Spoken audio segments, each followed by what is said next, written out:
The beautiful city of San Sebastian, the home of the 1992 start to the Tour de France, now hosts again the 15th running of their own classic, the race from San Sebastian to San Sebastian. Michel Dernice of Motorola here on the left of our picture. Castorama saying their farewell to the peloton this year. The Kelme team, they'll be back again next year. This is Farfan, one of the strong riders of Kelme and the champion of Italy, Gianni Bugno.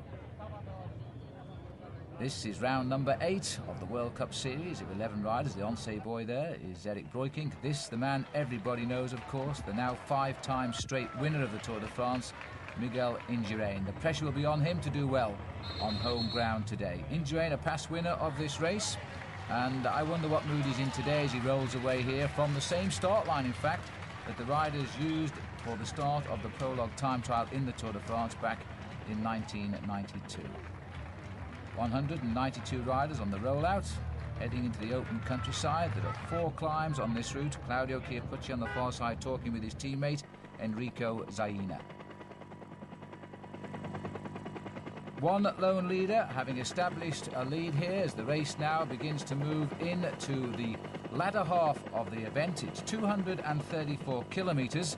We'll have a look first of all at the opening contours of the race. It takes in, as I say, 4 climbs, but the big climb of the day will come near the end. And there it is, the first category climb of the Jalabert. And they climb that. That's always the springboard for the action. It is sort of the Poggio mountain, if you like, of the famous Milan-San Remo Classic. The riders will lay the basis out on the other 3 climbs, but the killer will come near the end, on the outskirts indeed of San Sebastian. And the man who set the trend all day, wearing 182, Felice Puttini of the Refin team. He's the Swiss national champion and has been indeed for the last 2 years, and that largely is his claim to fame over the last 2 seasons, of which he's been a professional rider, despite the fact he's 27 years of age. He hasn't been a pro that long. Champion of Switzerland in 94 and 95, and last year he came to really our note with his 12th place finish in the World Championships in Sicily, and that was a great ride by Puttini, and backed up before the Worlds by 10th place in the Tour of Switzerland. A rider who will gamble. Well, perhaps he's gambling for his teammates who are still in that field, which is slowly being reduced, more like a war of attrition as he sets the pace here. San Sebastian Classic, Spain's only classic race. It began back in 1981. For the first 2 years, a home win. Mariano Lajareta, who's now retired, indeed, throws in a vast commentary on Spanish television. And then came the victory of Claude Coquillon, the Belgian climber, also retired now. And Indurain got his victory back in 1990, and since then hasn't appeared in the top 3 finishes. Last year's winner not here, and the Castorama team are very disenchanted by Armand de las Cuevas, who did not make the start line. Now the field are beginning to reel in the breakaway here of Puttini. He went away, in fact, on a climb after 44 kilometres, and he's been out in front now for in excess of 120, and his lead has been up to 12 minutes and 19 seconds. But how often is it that the big professionals gamble on the breakaway of 1 or 2 riders in a single-day classic race, allow them to run, and then slowly reel them in? This looks like the Festina rider Jean-Cyril Robin, former world record holder, and he was a junior rider. And Herminio Diaz-Zabala is the balding rider in the O.N.C.E team, about 4 men down. Diaz-Zabala, probably the #1 domestique. Well, let's make him #2, along with Neil Stevens on the O.N.C.E squad. Those 2 riders work their hearts out for the services of their more illustrious teammates like Eric Breukink, Laurent Jalabert and Alex Zülle for the big races. Jalabert very much still challenging for a World Cup #1 finish here, and still in contention in the race today. So too is Johan Museeuw. If he could win today, I think that would stitch it up for him. The event spread over 11 races, but let's not forget that Johan Museeuw started out well. His main victory of the season, his main aim of the season indeed, to win the Tour of Flanders, which he did in April, and since then he's found himself near the top. There's Alex Zülle in yellow, also paying great attention as he has steadily moved up the overall rankings this year, and Laurent Jalabert just flashing through on the inside of our picture there. Well, Jalabert, what a superb season that man has had. winning Milan-San Remo and Paris-Nice right out at the beginning of the year. What a comeback indeed from that crash he had at O.N.C.E at the opening stage of the Tour de France a year ago. Gewiss, anxious to do something. Bugno is there on the right. Caught a glimpse too of Franco Ballerini, the winner of Paris-Roubaix, finally getting the victory he was hunting for. And the tempo now is pretty rapid, and it's the sort of tempo a lot of teammates here throwing the weight behind the chase, which is a good sign that there are a number of leaders feel they have the confidence. But of course this is the build-up now, to try and get to the mountain first, and to try and hold your position near the head of a peloton doing in the region of 55 kilometers an hour takes a lot of skill and a lot of nerve as well. Many of you may be watching the video having spent time racing in Belgium. You'll know that the small hills around Flanders, if you ride even an amateur race there, you'll fight for 30 kilometers to hold the top 15 position before you make the turn onto the small climbs, and that's what's happening here right now. Riders at the front of the peloton trying to defend their positions, allow nobody else to come up. Now this is Johnny Veltz here. We haven't seen too much of Johnny throughout the season as part of the Motorola team, but there he is now setting the pace. Well, maybe he's trying to keep the pace high because Lance Armstrong is riding this event, and Armstrong has had a very good performance since the Tour de France. He's come out very strong from the Tour de France, and that was the first tour that Lance finished. Near the end at Limoges, he won a stage, and a very, very sad tour, of course, for the Motorola team with the death of Fabio Casatelli. But Armstrong seems to have come out of it physically very, very good indeed. He rode well in the Leeds Classic a week ago. 60 kilometers to go.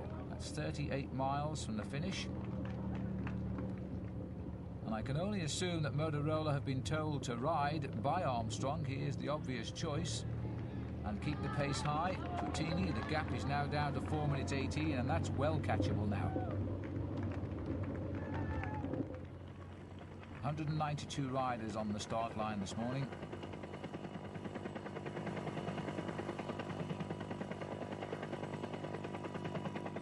Now don't forget that lower in Spain we are in an area of Spain where the people are very proud Basques. They have their own language, Euskadi, and in fact here we would refer to this race as being Donostia to Donostia rather than San Sebastian to San Sebastian. So you might see the odd caption on the screen because this is courtesy of our Basque television friends. The names might not quite be the same as the ones I'm telling you. A long turn by Johnny Veltz at the front.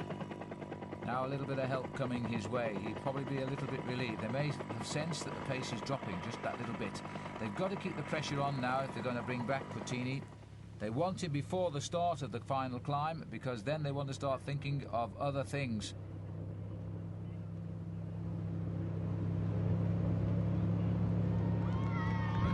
There is Borussia here, the balding man who looks almost the identical of the man behind him, who is Diaz Zabala.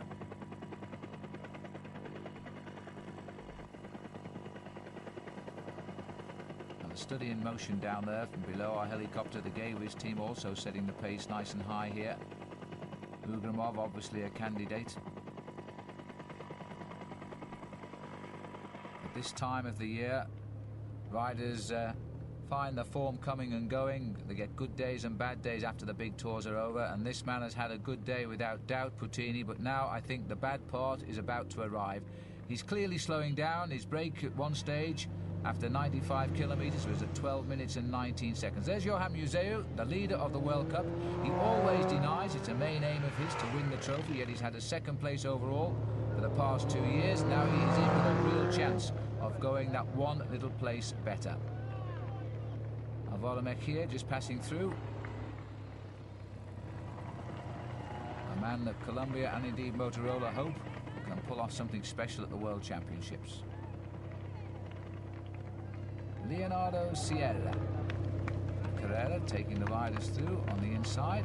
A lot of movement they sensed as they're starting the climb. A little bit of movement here at the front. A chance to gain ground on the men that have been setting the pace. Reposition themselves at the front of the peloton.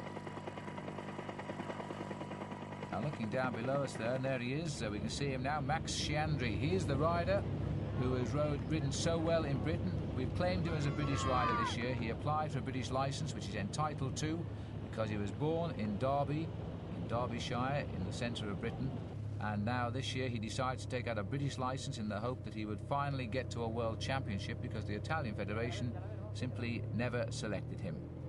And Jalabert moving very rapidly, very smoothly through the peloton. There are riders try for 50 kilometres to do this.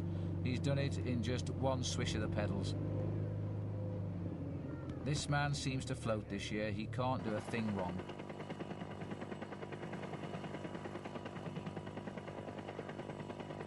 And Jalabert now beginning to challenge the world number one, and could well claim that position. He will line up for the Tour of Spain, Laurent Jalabert. Now, Indurain is rumoured not to be wanting to ride that event. Tony Rominger won't start, the winner for the past 3 years. A good ride in the Tour of Spain by Laurent Jalabert would probably give him the number one slot.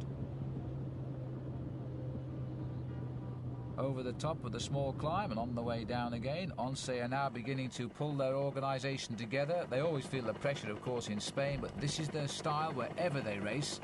Remember their marvellous Tour de France. It looks as though Neil Stevens is now the workhorse of the moment, followed by Herminio Diaz-Zabala.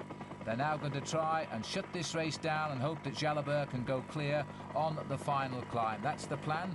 The rest of the race knows it as well. They just hope that they have the answer when the time comes. 7 wins before the month of January was out for Neil Stevens, but they're all in Australia. There's where we are. We're approaching the Mapei-GB, 55 kilometres still to ride. It's about 42 miles. You note just by where the arrow is flashing there is one small climb which is steep and could split the field before they actually descend and start the final climb up the Mapei-GB. It's an 8-kilometre climb, by the way, with a 6-kilometre descent. 53 kilometres, and this is the Refin rider, Puttini.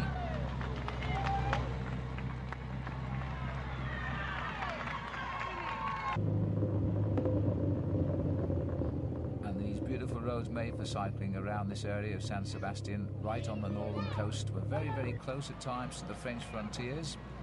The way the Tour de France went, it went over the climb of the Mapei-GB before it went through the borders and then headed slowly but surely up towards the big mountains. Now you can always recognise this man, the way he sticks his elbows out and just pedals. Herminio Diaz-Zabala. I became quite a friend with Herminio in Australia this year, where he came for 3 weeks and we went cycling together. He did the pedalling and the pushing, and I enjoyed the day. Moto 2 indicating, as always, we're following the second group on the road. The first group, loosely speaking, is the one-man group of Felice Puttini, and there he is. And I think looking down, and by the fact that the cars are coming through, I would say this gap is down to about 35-40 seconds. He's made his gamble. He may well have helped teammates, you know, because they're still down there. They've had the chance to have an easy ride with him out in front for so long. It's 130 kilometres he's been out there now. Grabbed a nice slice of publicity, but once the O.N.C.E boys get to the front, I think there are trouble. Neil Stevens, his hair longer than ever, as he now prepares for his upcoming marriage to a Spanish lady. Another rider just moving through there too, Johan. The rider had a marvellous Tour de France, snatching the stage, which rather annoyed Miguel Indurain when he won at Liège. But even so, if you were Belgian, your king was waiting, I think you'd try and win as well. 37 seconds, it's all over, and coming down as we watch. Coming down rather quickly too. That's an interesting graphic and a new one on me, but now we're seeing the riders being caught before our very eyes. 34 seconds, the latest gap, so they must be moving at nearly twice the speed now of Puttini.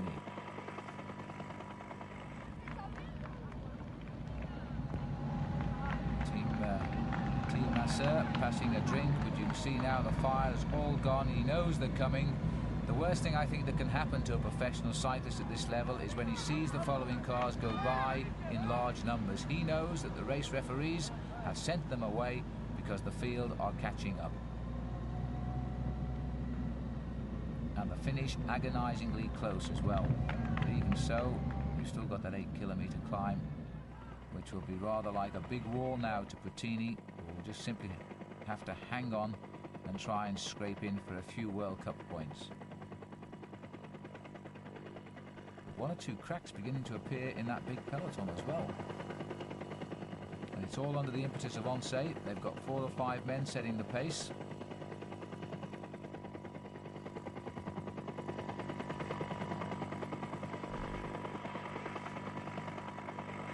Lush green fields here, and in fact the weather not like you might expect in Spain. Oh my goodness me, just feel the pain in those legs now. Puttini has hit the wall here, and if he looks over his shoulder, he's about to see the main train on its way up. And there they are. They finish it off so quickly when they come for the kill. A lead of 12 minutes and 19 seconds swept away by Neil Stevens there without even a look to his right. Puttini making no effort to get on here. He's hoping he might tip over the top of this small climb and catch a wheel. Otherwise, he's on for a long, lonely ride now back into San Sebastian. O.N.C.E. have bigger fish to fry. They want Jalabert to be pretty close. In fact, Jalabert is about 4th or 5th down there in the line. Miguel Indurain still very much in the hunt here. Indurain thinking of a world title perhaps in Colombia, where he speaks the same language, of course. And the story is that he might be going to do his training in America. He's preparing for the World Championship. Now that looked to me as though it is Marco Pantani, number 72. Those lithe little legs of Marco, now fighting back from the injuries received, which kept him out of the Tour of Italy, but we saw him win 2 stages when he was finding his form in the Tour de France. 2 stages that I think anybody would have loved to have won, 2 big mountain stages. So, Big Mig, as we always call him, at last looking for a victory other than the Tour de France, I feel. It's probably the race which is most local to his home, just outside Pamplona. It'll take him about 2 hours at the outside to drive home from the finish. Neil Stevens, I was telling you he had 7 wins before he left Australia this year. 1 was his 2nd winning of the Australian road title. He doesn't race back in Australia very often at all. He says he'll go back next year as well, but probably without the team. That's Flavio Vanzella, the yellow jersey in the Tour de France, looking over his shoulder. He took the lead when the race was in Great Britain last year. Lost it soon afterwards. In fact, he lost it to Britain's Sean Yates on the road down from Le Havre. Now it's a case of catch a wheel if you can here. There'll be those riders feeling good, and there'll be those riders feeling bad.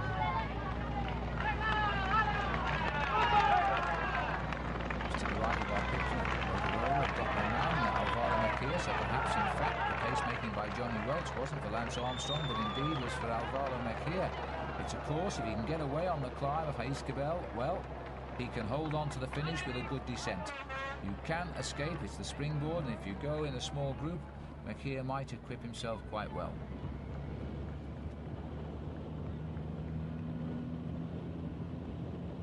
Well, we're off that little small approach climb now to Mapei-GB. See the signs behind the riders taking them a totally different route to San Sebastian. This is the sort of B route where you can go off. This is the tourist route, if you like. It'll take them over the mountain and then swing them back down to the coast and into the big city itself. It is a beautiful city, San Sebastian, nestling on the Bay of Biscay, and a very, very jagged and what can be an unfriendly coastline in bad weather. Diaz de Bala turning on the style yet again, as he's done in every race he's ridden this year. Here's a man who's worth every penny O.N.C.E. pay him. Never thinks of winning, in fact virtually never does win a race. But the amount of work he puts in for his team leaders make him one of the finest riders you'll ever see. Speaks French as well as Spanish, and has that personality that makes you feel you can speak to him even when you can't. He's such a friendly guy.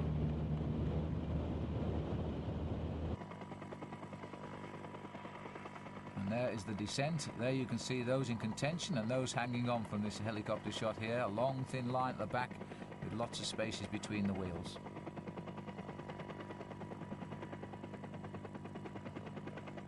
And the cars behind indicating that the speeds at this point are in excess, and believe it or not, of 100 kilometers an hour. And there's the man doing the pacemaking. The ton-up boy. Alex Zula has also found his way up to the front. Jalabert is tagged in at the tail of the line. And it looks as though Leonid Berruthia has called it a day. He's done his work at the front for O.N.C.E. He's now slowly slipping down to the tail of the group here as we're just about getting on to the start of the climb here. As riders who have made the pace, the domestiques, are going back so quickly now, you can see them dropping through the peloton as the other riders try to scrabble for a high finish. They know if they're at or near the front over the top of the climb, they're in for a good finish down in San Sebastian. There's where we are, right at the base of the 8 kilometers climb now. And this will lift the riders up to the skyline before they dive very steeply down before the jagged run into the finish at San Sebastian.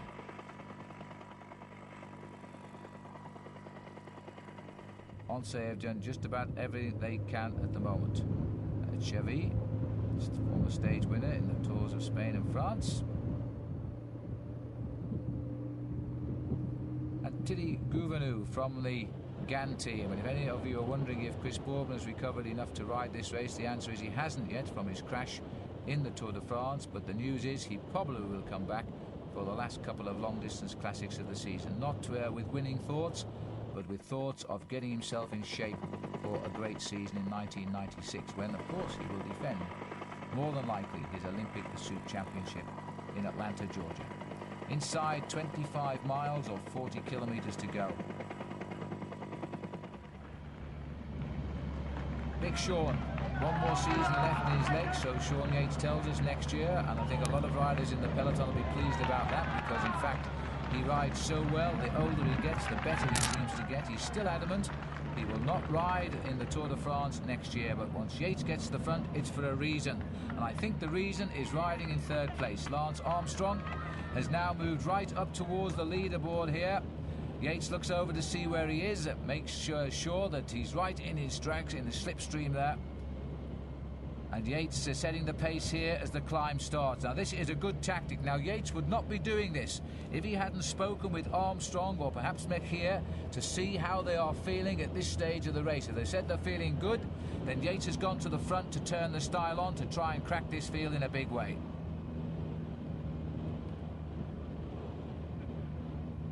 I wonder if next year Sean Yates, who always has ridden well in the Paris-Roubaix, will put in one big bid to make the win. I wonder indeed if the team, the Motorola team, will work to help him win that classic and let his career finish on such a high note. He always rides well in Paris-Roubaix. He's one of the few riders in the world who loves the race.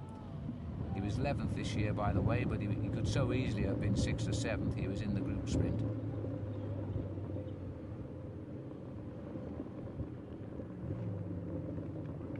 Well, this is the little ups and downs as we approach the climb, and now we've turned onto the climb. That's indicated by all of the pavement artists from the Basque area of Spain, a region that loves cycling, produced some great champions, including Marino Lajarreta, the winner of this classic for the first 2 years of its being, back in 81 and 82.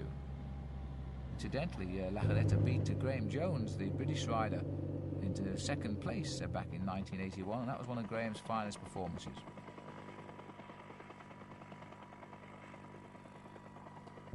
Now, looking briefly from the camera there, I think it was Melchior Mauri and Alex Zula who'd got to the head of the field. One of the Euskardi riders. This is an interesting team, this Euskardi team.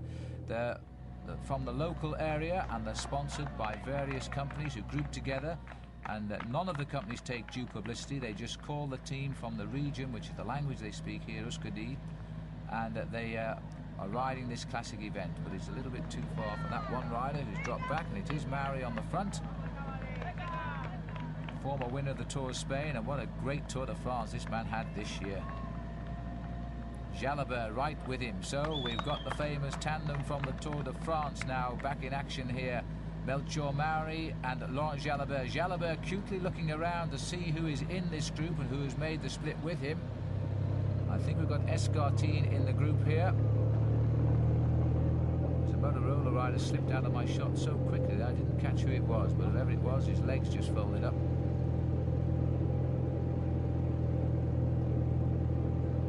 And the pain now in the legs. This is Zenon Jaskula. It was Jaskula, by the way, who eliminated a majority of the field in the Tour of Switzerland with a great mountain time trial a couple of years ago. So much so they had to let most of the riders back in. But Jaskula now a little bit down the field here. This is Udo Boltz, who had a good Tour de France last year when he finished 9th. Not quite so strong this year, but he won the German title in June, and that's his only win of the year thus far.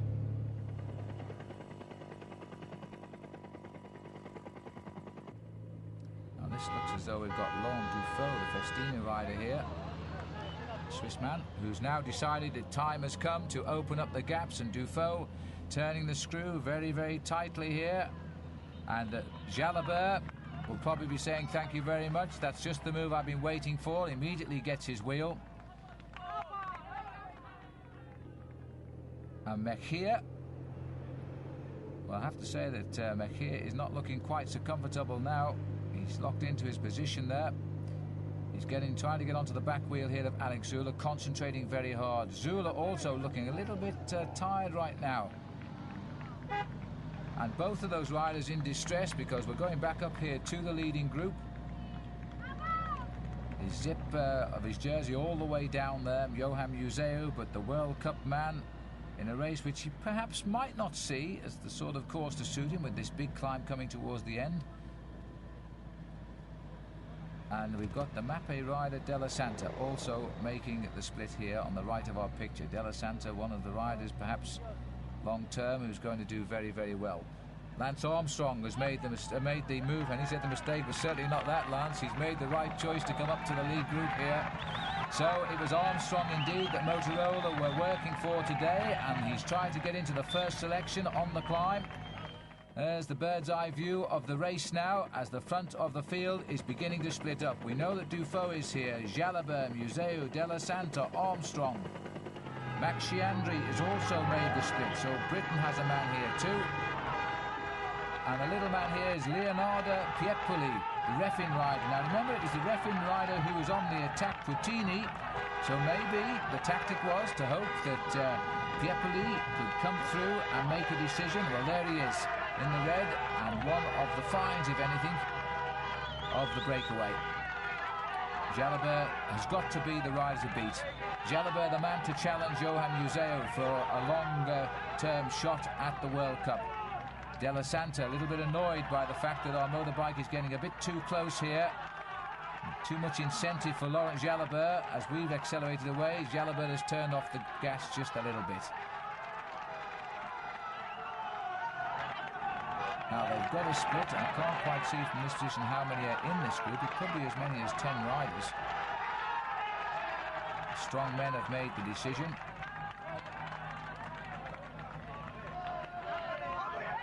And again, Jalabert now deciding to go. He had a good look at the camera there. He may well have said something about it being too close, because he's trying to split up this group. Freewheels immediately, reason being that Museeuw has marked him out well. And Museeuw is only worried about one man, and the rest can go away, I think, as far as Johan is concerned. He's going to make sure he stays near Laurent Jalabert, and you can't blame him for that. The World Cup is coming to an end, and Museeuw is in a very strong position indeed. Indurain is also up here. The colours of green, white and red, champion of Italy, so that means that Gianni Bugno, and now Della Santa is going to try and chase the motorbike as well.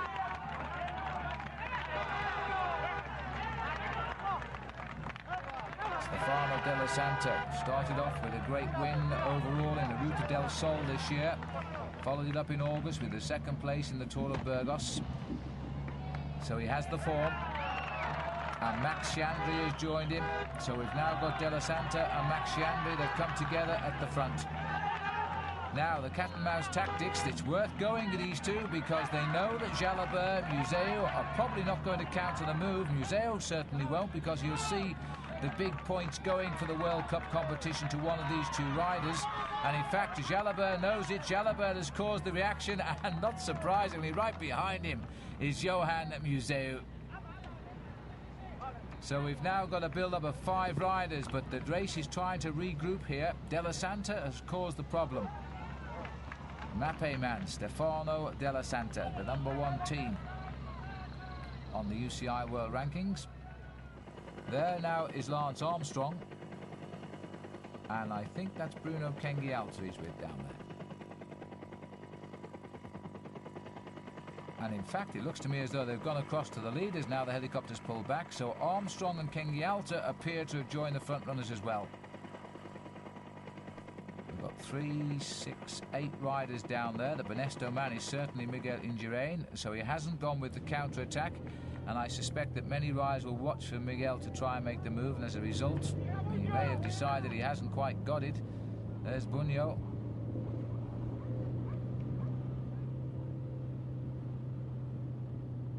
And there is Big Mig going through, keeping the tempo nicely. Bugno wants a bit more help. The man that started the initial attack on the climb, Laurent, now not quite so sprightly. He's sitting in the slipstream there of Indurain. Back with the leaders. Della heading Max Sciandri. Just behind Sciandri, we've got Jalabert. This has got to be a great ride for Jalabert now. He knows he's got the terrific form. Leonardo Piepoli is doing the ride of his life in this leading group. He's the only rider in red, a commentator's delight, because we can pick him out quite easily. Just latching on. We've got 3, 6, 7, 8 riders now, and the man getting across is Laurent, that small figure from the Festina team. And in fact, there's a regrouping here because they've slowed at the front. The counter-attacks didn't come, and we've got Indurain has got back. So too, indeed, has Gianni Bugno.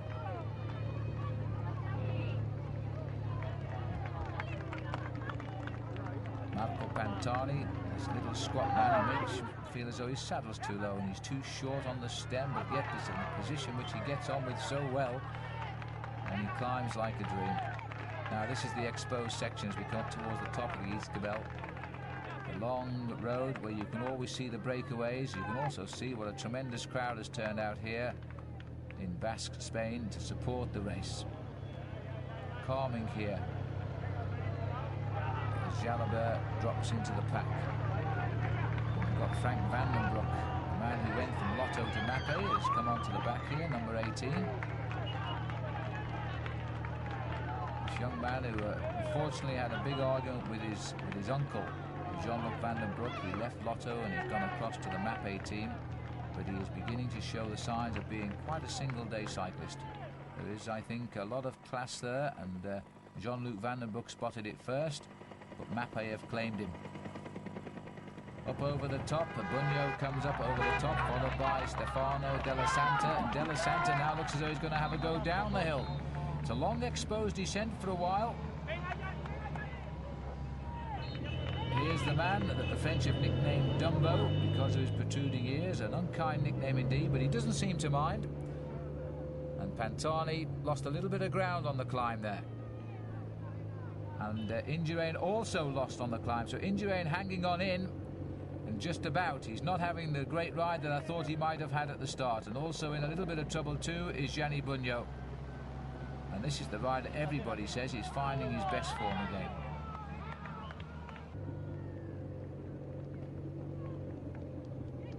More or less all together, the front group, general regrouping because of the stop-starting of the attackers, but Indurain now is finding wheels a little bit more difficult to hold.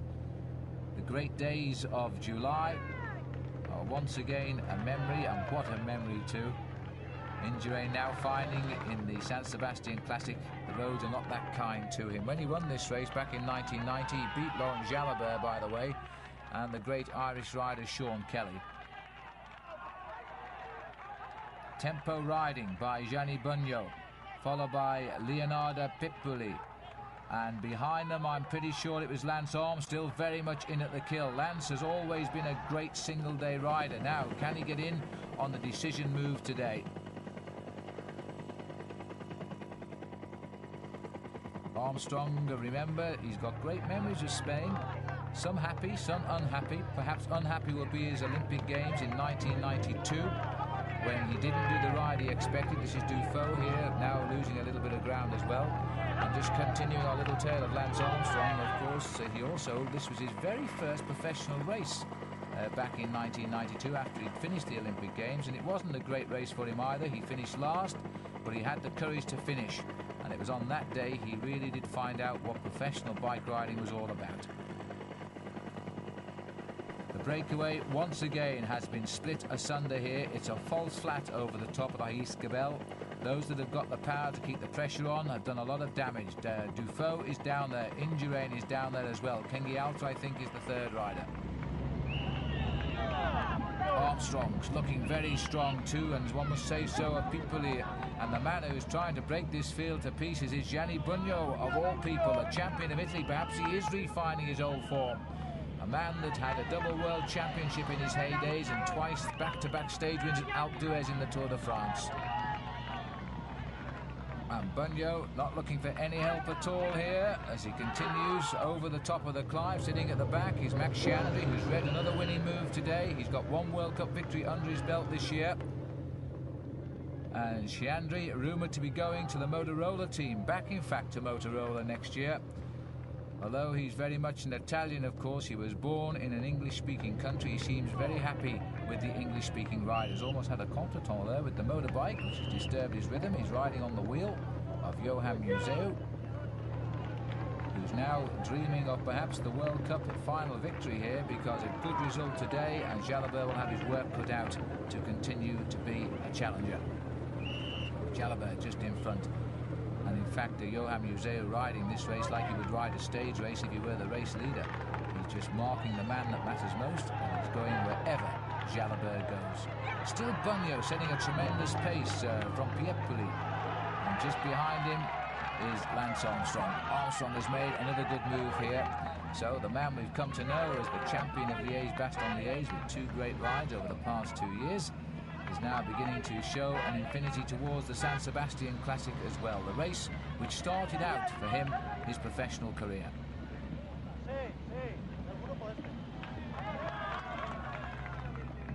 Gianni Bugno, such an attractive bike rider when he's on form or when he's in the right mood, but you never quite know when that day is going to come. With Gianni, right now he's looking good. Although our camera's not showing the chase group isn't that far behind. Only one rider from O.N.C.E making it. Johan Brunel almost made it and fell back. Bugno still out there in front, the misty conditions continuing, and the Basque flag waving. Well, I have to say, no Basque rider has made the split. This is the chase group now. A brief glimpse there of Dufault.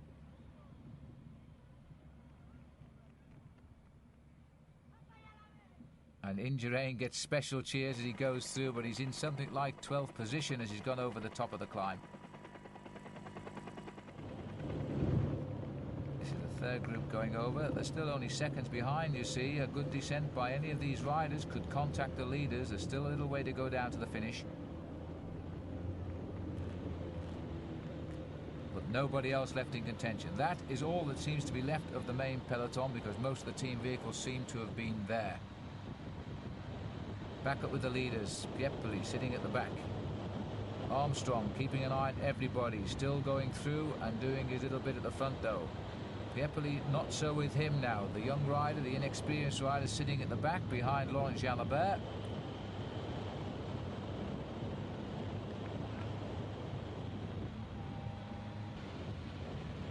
26 seconds. They're calling it the Indurain group, which indicates, in fact, that Indurain has got back into the main chase behind. Bugno is leading this group, and they're hovering around 26 seconds. Now somebody's putting the pressure on the front here, going downhill. It looks to me as though Armstrong is trying to attack. Now he has a big habit of pushing on the pressure, going down hills when he thinks riders perhaps are not paying the attention they might pay. He's leading on the descent. It's a 6-kilometre descent, by the way. Armstrong down there first. Jalabert trying to contact as well. Now that will signal, I would have thought, a reaction from Johan Museeuw. It looks as though Leonardo Piepoli may have been fried on that climb after all, because he's now not taking part in this group. He's just trying to hold a high position here. But any position finishing with a group of this quality will be a fine ride for that man. One to be cherished for the scrapbook for sure.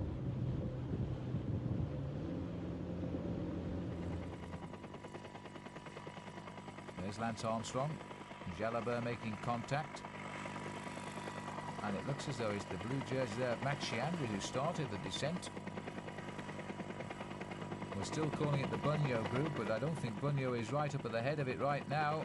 24 seconds, so Indurain is slowly dragging that group back into the contention, if indeed it's Indurain doing the driving. Piepoli trying now to rely pretty heavily on getting a free lift back up to the breakaway, which is establishing on the way down. Another skill in international cycling, the skill to go down hills absolutely perfectly on the corners and to produce the high speed. One or two riders are hesitant, and Greg LeMond was one of the best exponents at this. He could descend so well.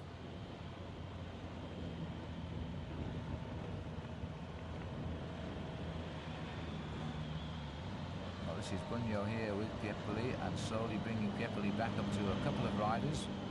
There were originally 8 in this group. 2 are missing right out at the front, as far as I can see, possibly 3, and there they are, Jalabert, Armstrong and Sciandri. Now we'll get some idea. There's the rest of them.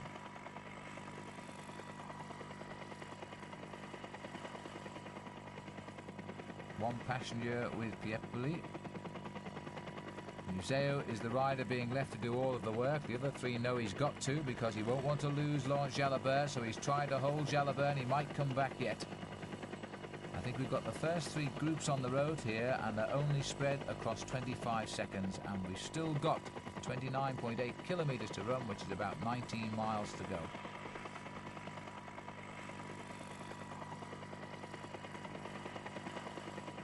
Time for the race to be made cut and dry, or indeed time for it to totally regroup and have a group sprint.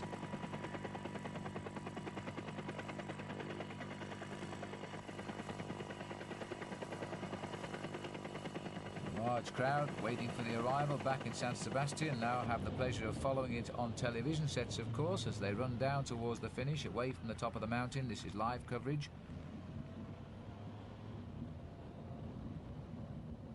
And they will be willing Miguel Indurain to rejoin this front group, that's for sure. But right now we have a very international breakaway here and in fact it looks to me as though Sciandri's got a problem. The way he took that corner, he was very worried. In fact, I'd say he's a flat tyre. Well, that is terrible. Sciandri cannot believe his luck. Well, Sciandri in line there for 2 straight World Cup victories, has gone out of this chase group, or lead group rather, with a puncture, a flat tyre, leaving Jalabert and Lance Armstrong now in the lead. And you know, I think these 2 as well might be a little disappointed in seeing that happen, because 3 had a better chance than 2 of holding off the chase groups behind. But the bad thing for Sciandri is that there wouldn't be a service car on hand, because there wasn't a big enough gap. He'll have to wait till the chase group comes by and then hope he snatches a wheel. And I would suggest that by the time he does, he'll be back with Miguel Indurain. Well, that really is sad for Sciandri, the British import, who had great victory in the Leeds Cup World Cup recently, and was heading for what could well have been 2 straight wins here, back-to-back and World Cup events this season. Now, Lance Armstrong making the most of his move here. Jalabert has found he's got a strong ally here in Lance. They know each other very well, of course. They've ridden mostly all the same events this year. And Armstrong completing his first Tour de France, seeing Paris at the end for the first time in 3 tries, and not arriving feeling weak, but on the contrary, he arrived feeling extremely good. And that's coming clear now as he makes his run down off the mountain, dodges all the traffic signs, yellow flags held by the police. Yellow in Europe means danger rather than red. And Armstrong now running down back towards the coast, heading in towards San Sebastian. A chance now perhaps for America to get victory. These riders here would have a different idea. Stefano Della at the back. Laurent Dufault has made the split, so he's got across as well. And Jalabert prepared to do more than his work here, I think, now with Lance, because Jalabert knows he has a chance to score good World Cup points, which would keep this championship wide open. Museeuw knows it as well.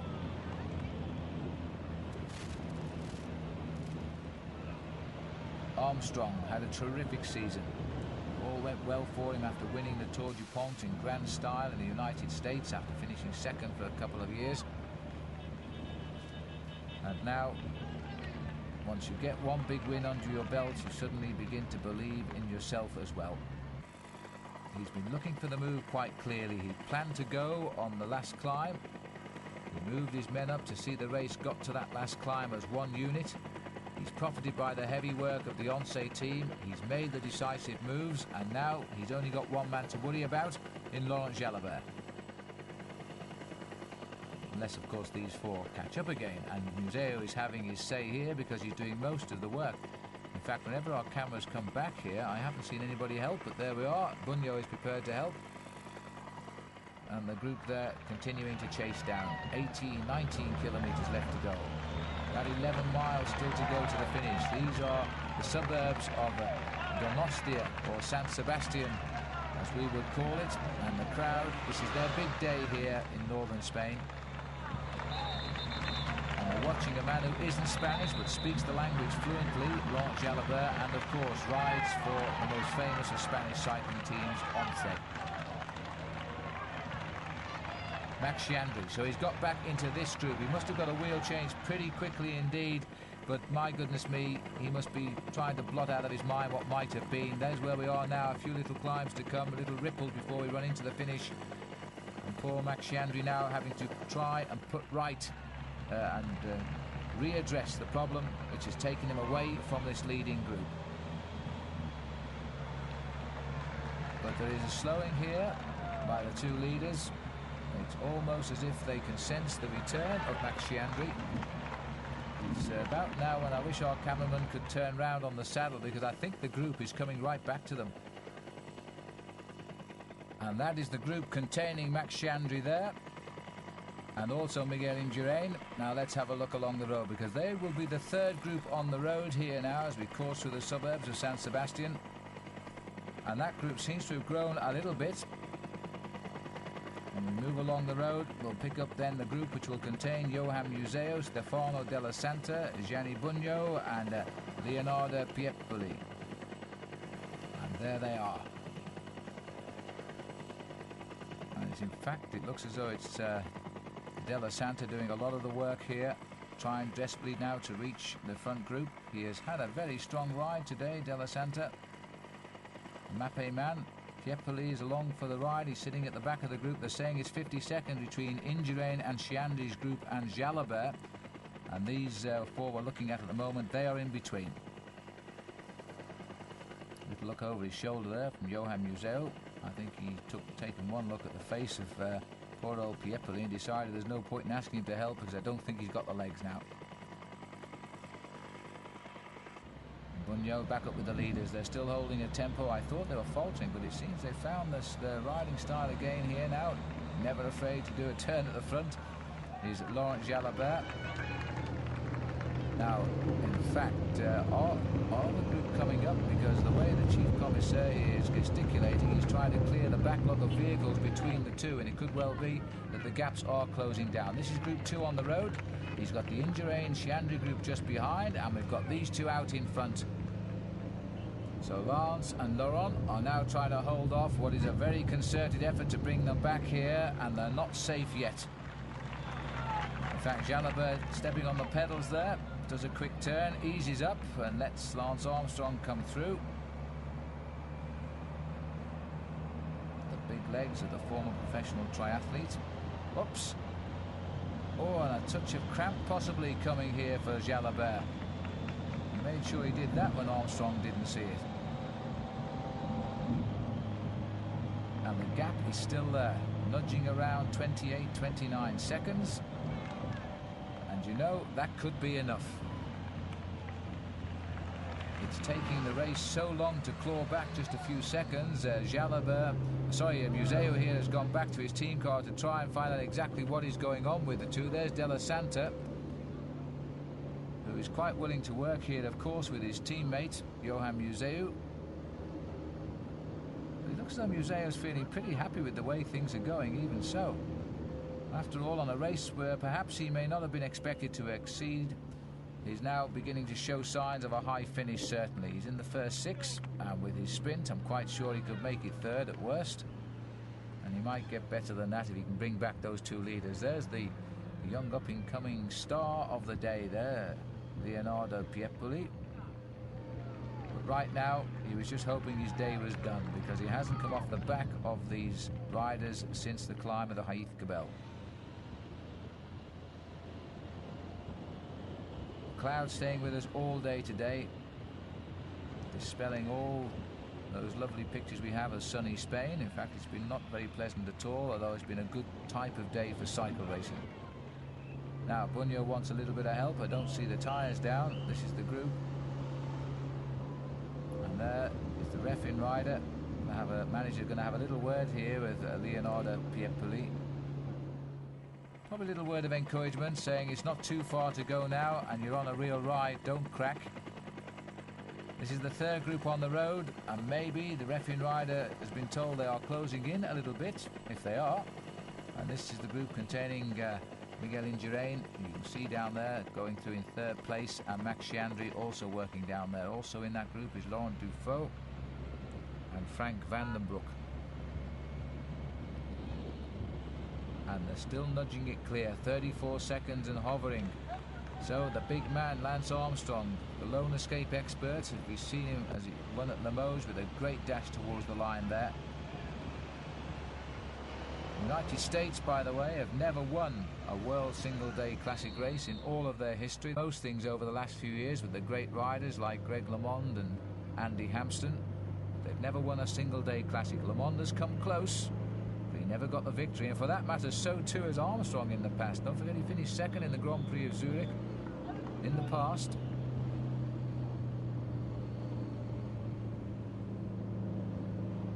But this is becoming a cat-and-mouse pursuit now.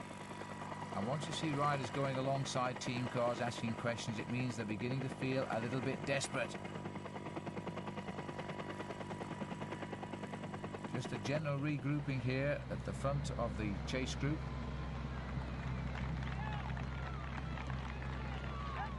Bruno Cenghialta, who had a quick word with his team car, sprinted back up to the group.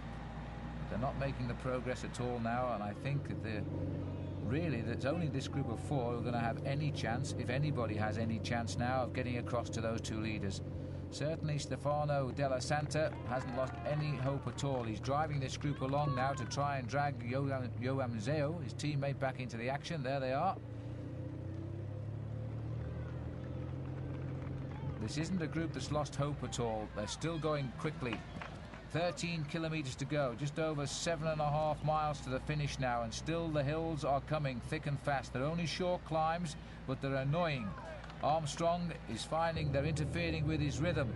Bugno is still driving well, so too Museeuw. Only the man at the back here, Piepoli, is now just hanging on. More information coming to the breakaway, and it might well be that the gap is coming down. And the Motorola driver here, I'm not sure whether it's Henny Kuiper or Jimokovic in the car today, but they're going to tell him that they've got to keep going because they haven't given up behind.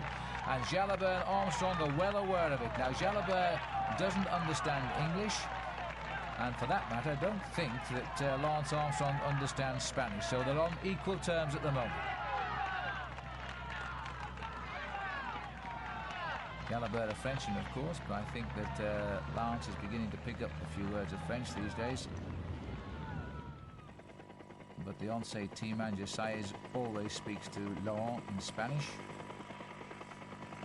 And Bugno, he's ridden extremely well in this race today as Gianni Bugno.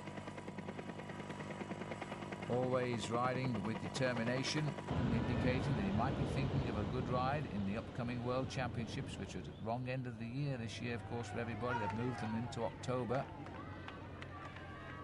Rather tired face of Laurent Dufaux, but he never gives up, does Laurent. Bruno Cenghialta goes through as well. This is the chase group now. Frank Vandenbroucke is still here. There's Sciandri on the right of our picture. And there is Miguel Indurain, still mixing it with company in the third group. What a marvellous man. There's Max with the leading duo, and now having to recover at the back. Vandenbroucke just behind.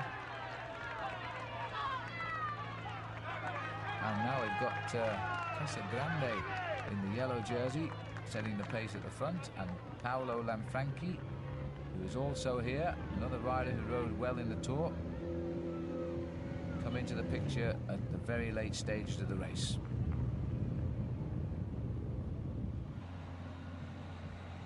Good roads again as they continue on another descent.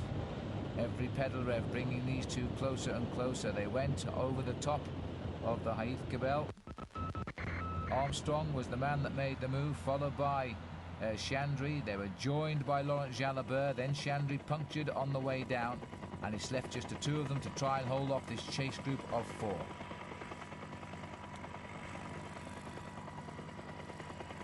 Museeuw putting his weight behind the chase now. Johan Museeuw, what an incredible season that Johan has had, even without a victory in prospect in the World Cup. He's had such a wonderful... He won the general classification of the Dunkirk 4-day, which, by the way, is a 6-day race, but we've always stuck with its original title, the 4 days of Dunkirk.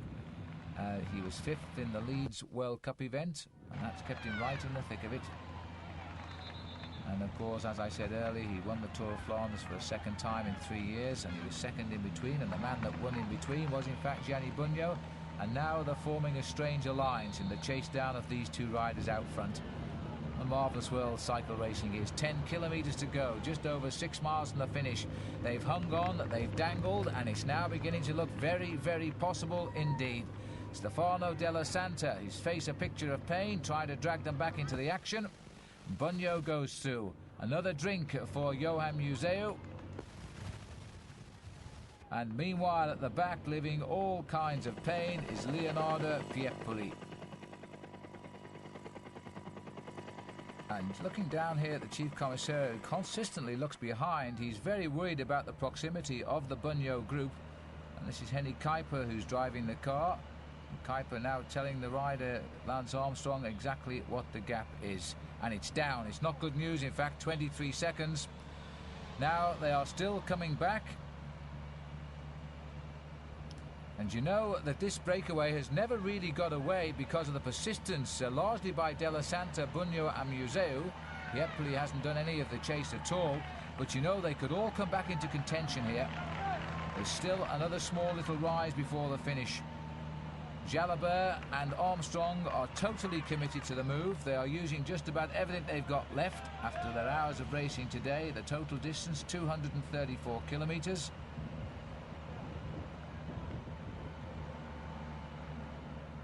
And Armstrong turning a big gear, as indeed is Laurent Jalabert. One or two parked cars, unusually so. But this is Spain, not France, of course, and the riders, all the vehicles are stopped. Roads do quite often see cars still parked on them in the cities. Here's the chase group. Della Santa still hunting, looking, goes through. Well, a little special sprint here. It was hardly a sprint, was it? Jalabert's turn at the front. He takes the money, and Armstrong in second place. Both of those riders are thinking of a much bigger victory in a few minutes' time. But you know, this group has made progress, and I think going round the top corner there are the vehicles behind the two leaders. And Gianni Bugno here, the winner in 1991, is now looking for another victory and can sense it might be coming his way. He's putting in a lot of assistance here to the two Mapei riders. And Museeuw is thinking only of arresting Laurent Jalabert. And Bugno might well know that. He might believe that, in fact, Museeuw will not trouble him if it comes to a finish, providing he gives the assistance now in the chase down. Museeuw himself, the man who finished 8th in the Henniger term, that's the Grand Prix of Frankfurt, 7th in the Amstel Gold Race, 3rd in Liège-Bastogne-Liège, 13th rather, Liège-Bastogne-Liège, 3rd in Paris-Roubaix. They're the high-class performances of Johan Museeuw this year in the World Cup.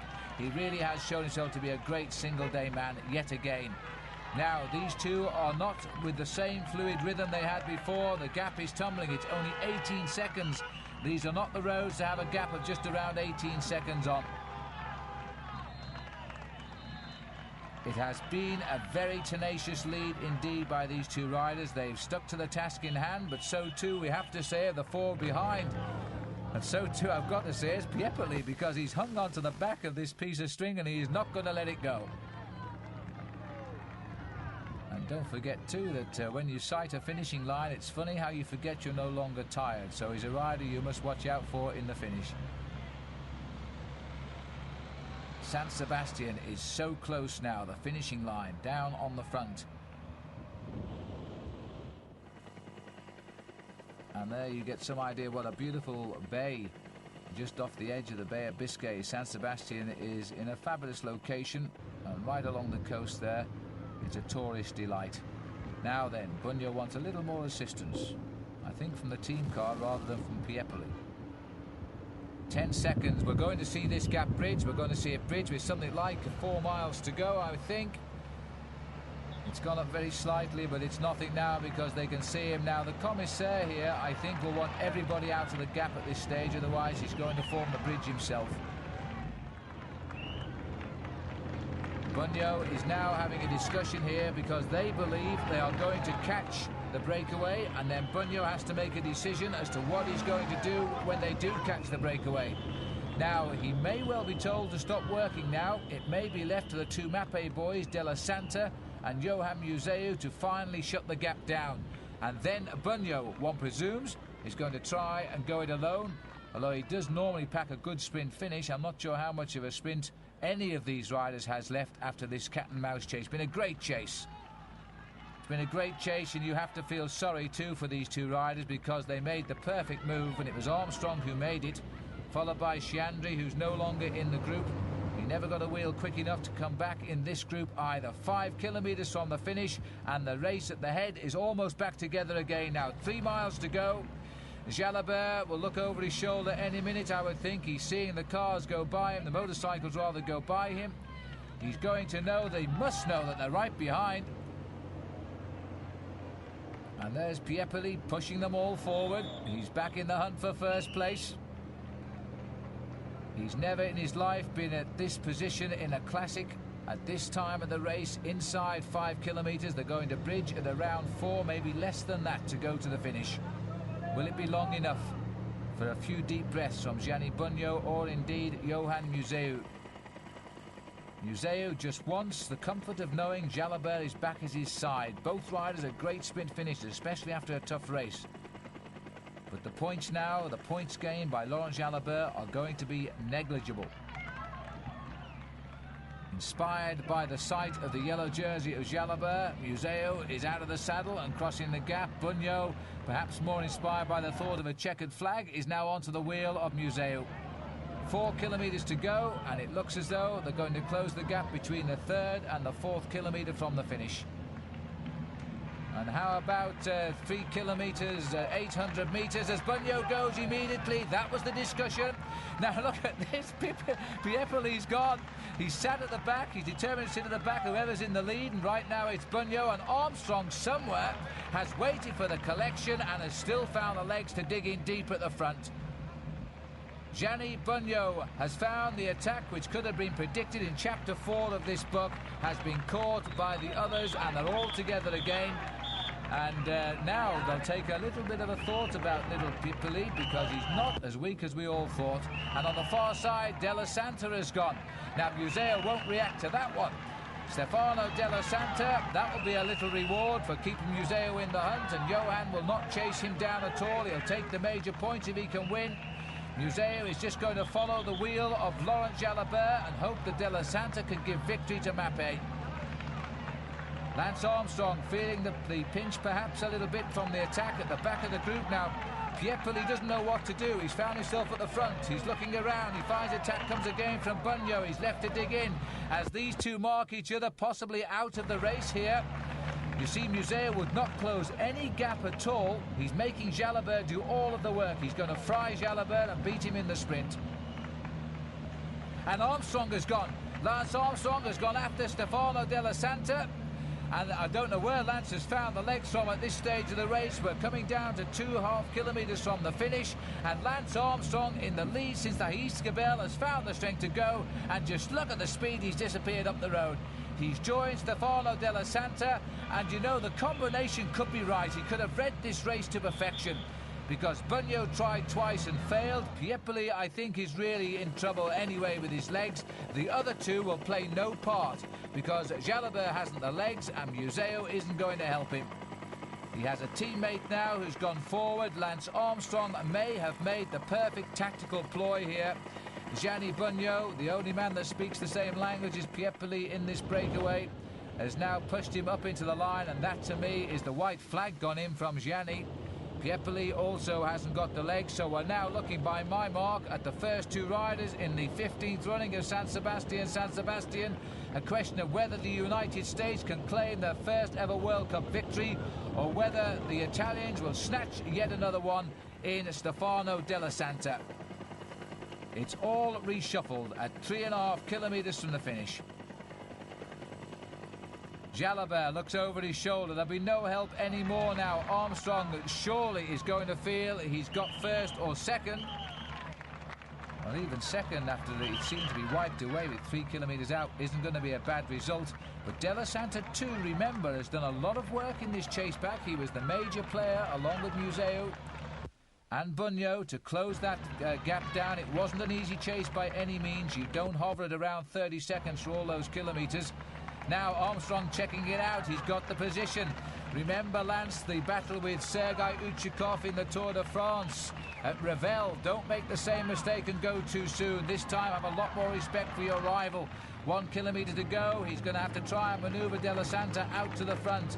The gap is enough now as we get back to the sea, and the gap is 13 seconds between Della and Lance Armstrong, the group Museeuw, with Museeuw on the front. Look at the crowd here now.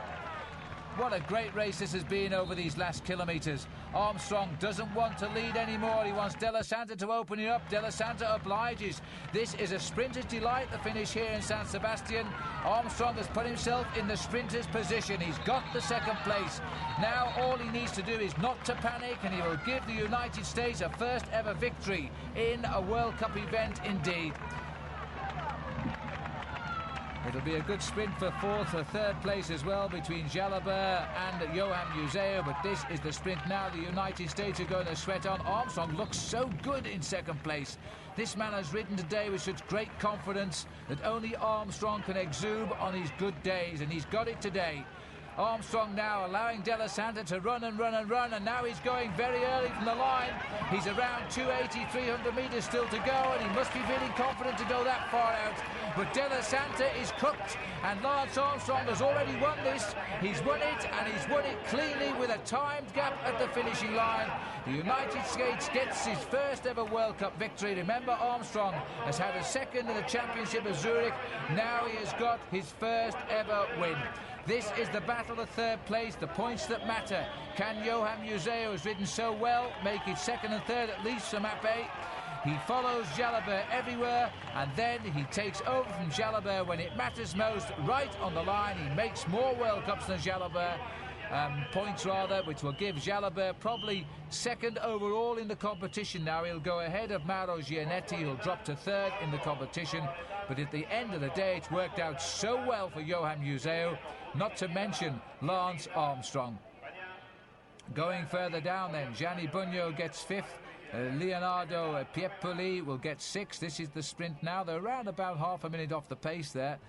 This will be the sprint from a bunch which has swelled continually on these last closing kilometres. It looks to be about a pack of about 15 to 20 riders now. The pack which still contains Max Sciandri, don't forget, the rider so unlucky to miss on the kill today. Surely Max would have had a top three finish in a sprint like that, but it wasn't to be. That's cycle racing. And Max is in this little group which has just got away from the front. He's the one with the dark glasses off. Frank Vandenbroucke is here at the back, the guy with the ginger hair. This is the Indurain group, and our Spanish cameras have suddenly cut away to the Indurain group, and they may not show us the finish of Sciandri. But there, yes, we are. I did them an injustice. The long straight up to the finish now, and this is the next sprint. Indurain on the left of our 50. Max Sciandri, in fact, going to take the sprint from Frank Vandenbroucke. He's got it on the line, and so Vandenbroucke just being beaten there by Max Sciandri on the line. He can only rue the day and wonder what might have been, and what's left of the peloton has come over the line. But what a great race this has been, a historical race indeed for the United States, and it's come just a couple of years after Max Sciandri finished last in dreadful conditions and in the dark in his first professional race. Now he's come back in 1995, he's won it and become the first American to win a one-day classic. A second they gave him over Della in the sprint, 27 over Johan Museeuw, Laurent Jalabert and Gianni Bugno. And this is how you win a sprint. And you take a good look at Lance Armstrong's face here. He's put the full mask on. He's calm, he's cool. At this point he knew he was going to win. He was toying with Della who didn't quite know how to get out of the mess he got himself into. He knew he was about to lead out a rider who was clearly stronger than he was. Armstrong, cool and collected, making sure nobody came up on him from behind. The gap was big enough. It was an enormous gap. It opened so quickly from just a couple of seconds to 27. So Armstrong had all the time in the world here to just wait. And yet, with some 300 metres to go, he put everything into one kick. He actually caught Della a little bit off guard. Della didn't really expect Armstrong to go quite so far out from the line. And he hardly offered a resistance. He knew by the speed that Lance came by him, he was never going to get on that back wheel.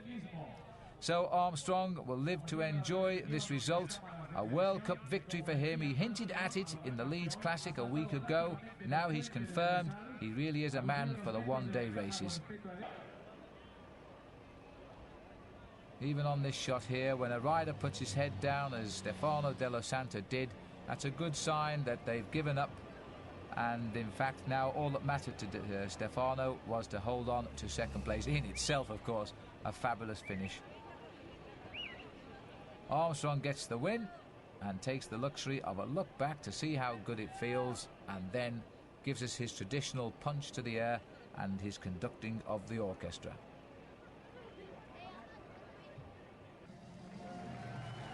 And so, after a marvellous career, so be it a short one so far, Lance Armstrong is now the classic winner he's always threatened to be. Here is the reward, a win for him in the 15th San Sebastian Classic, round number 8 of the World Cup. He beat 191 starters. There certainly weren't that many on the finishing line. And when you're in the Basque country of Spain, you have to wear the famous Basque beret. And I have to say, Lance, it suits you. So, upcoming for Lance will be a crack at the World Championships in Colombia, but for a while at least he's going to cherish this day in northern Spain, the first American ever to win a classic race, and he's chosen to do it in San Sebastian. And how strange the wonders of statistics work, because last year Lance Armstrong finished second and Stefano Della finished third. They were both behind Armand de los Cuevas, who didn't start this day.